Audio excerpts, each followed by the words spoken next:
Chapter 1. Prologue. A Great and Consuming Terror. In the early 20th century, the United States was experiencing rapid change. Cities like New York were growing at an extraordinary pace as millions of immigrants arrived from Europe, seeking opportunity, safety, and a better life.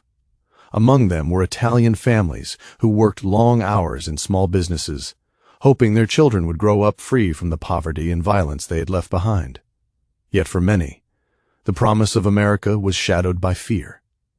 That fear became painfully real on September 21st, 1906, when 5-year-old Willie LaBarbera disappeared from outside his family's fruit store in New York City. At first, Willie's absence did not immediately suggest danger. Children often played freely in immigrant neighborhoods, watched over by shopkeepers and neighbors. But as time passed and Willie failed to return, concern turned into panic. His friends alerted his parents, who searched the surrounding streets in desperation. When no sign of the child appeared, the family confronted a terrifying possibility that many Italian Americans had come to dread. Willie had likely been taken by La Mano Nera, the Society of the Black Hand. By this time, the Black Hand had already established a fearsome reputation across the United States. The organization was known for extortion, kidnappings, bombings, and murder, particularly targeting Italian immigrants who owned small businesses. Its methods relied heavily on terror.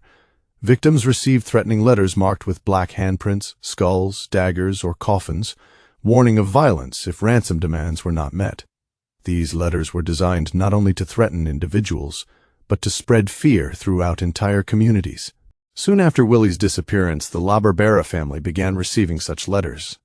The ransom demand totaled $5,000, an enormous sum for a working-class immigrant family. To raise that money, they would likely have to sell their home and business, destroying the very future they had come to America to build. The crime struck at the heart of the American dream, revealing how vulnerable immigrant families remained despite living in a nation that promised freedom and security.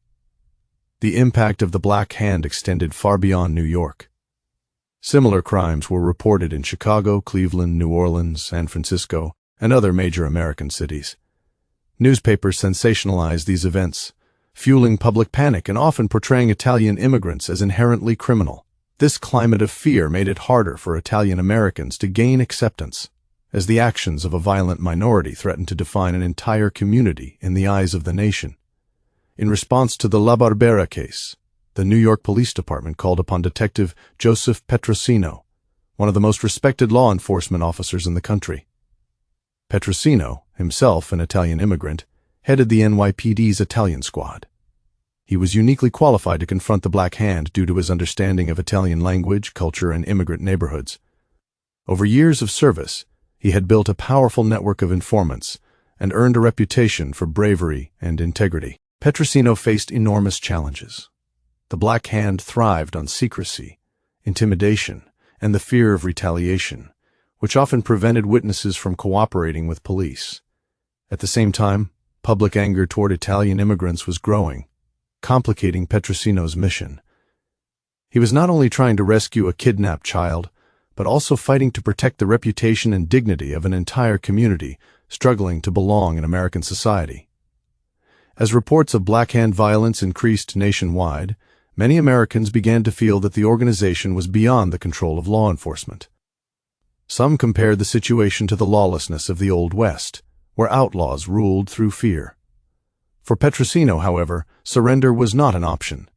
He viewed his work as essential to proving that the rule of law applied to everyone in the United States, regardless of background.